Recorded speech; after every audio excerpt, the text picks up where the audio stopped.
Halo, apa kabar? Kami dari kelompok 10 Praktek Profesi Keperawatan Dasar, Fakultas Keperawatan Universitas Airlangga. Dalam kesempatan ini, kami akan menjelaskan tentang sindrom nefrotik.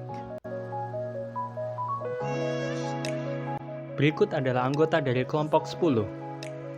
Nadia Sahara, Farah Dwita, Muhammad Rafli, Bella Putri, Audi Safira, Joan K. Delaneira, Mary Novianti, dan Della Yolina.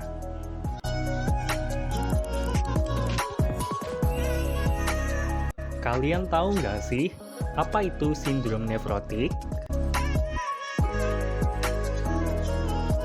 Sindrom nefrotik adalah kerusakan pada ginjal yang menyebabkan kadar protein di dalam urin meningkat. Tingginya kadar protein disebabkan oleh kebocoran pada bagian ginjal yang berfungsi menyaring darah, yakni glomerulus. Apa sih penyebab sindrom nefrotik? Kelainan patogenik yang mendasari sindrom nefrotik adalah proteinuria. Proteinuria diakibatkan dari kenaikan permeabilitas dinding kapiler glomerulus. Akibat permeabilitas dinding kapiler glomerulus meningkat dan diikuti kebocoran protein khususnya albumin. Akibatnya, tubuh kehilangan albumin lebih dari sama dengan 3,5 gram per hari sehingga menyebabkan hipoalbuminemia yang diikuti gambaran klinis sindrom nefrotik seperti pembengkakan, hiperlipoproteinemia, dan lipiduria. Apa saja sih tanda dan gejala dari sindrom nefrotik? Tanda dan gejala sindrom nefrotik. Yang pertama, jumlah urin menurun, warna pekat, dan berbusa. Yang kedua, pucat. Yang ketiga, hematuria atau kencing berdarah. Yang keempat, anoreksia. Yang kelima, diare. Yang keenam, sakit kepala.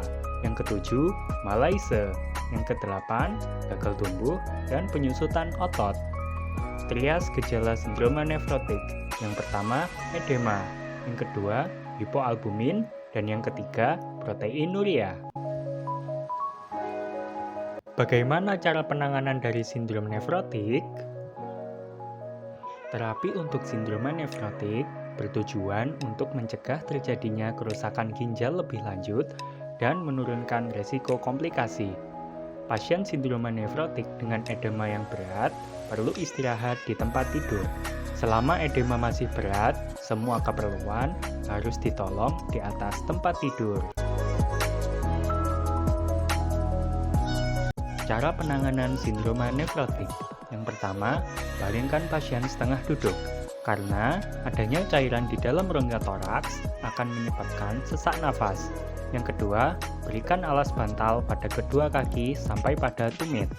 Yang ketiga, bila seorang pasien anak laki-laki, berikan ganjal di bawah skrotum untuk mencegah pembengkakan skrotum. Yang keempat, terapi cairan. Intake output diukur secara cermat dan dicatat. Pembatasan cairan diberikan untuk mengurangi kelebihan volume cairan akibat edema dan mengurangi beban kerja ginjal. Yang kelima, perawatan kulit. Trauma terhadap kulit dengan pemakaian kantong urin yang sering, plester harus dikurangi. Yang keenam, pencegahan infeksi dan dukungan bagi orang tua dan anak.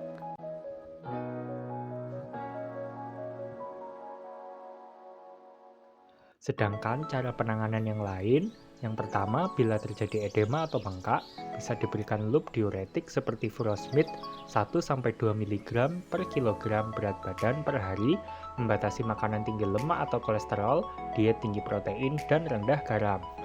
Yang kedua, hipertensi atau darah tinggi, bisa diberikan obat untuk menurunkan tekanan darah, latihan fisik secara teratur, mengurangi asupan garam dan lemak jenuh, dan bisa diberikan angiotensin.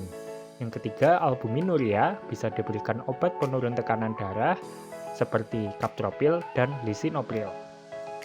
Yang keempat, proteinuria, bisa ditangani dengan menurunkan berat badan dan mengubah pola makan secara sehat.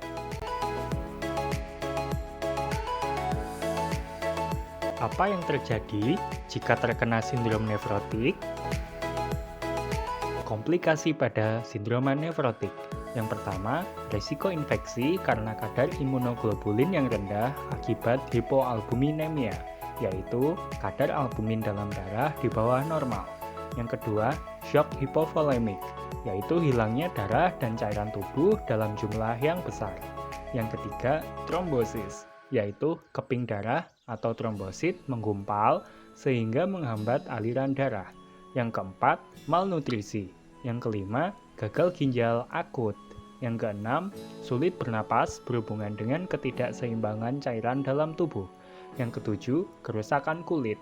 Yang kedelapan, peritonitis, yaitu peradangan pada peritoneum yang berhubungan dengan asites atau bengkak pada perut.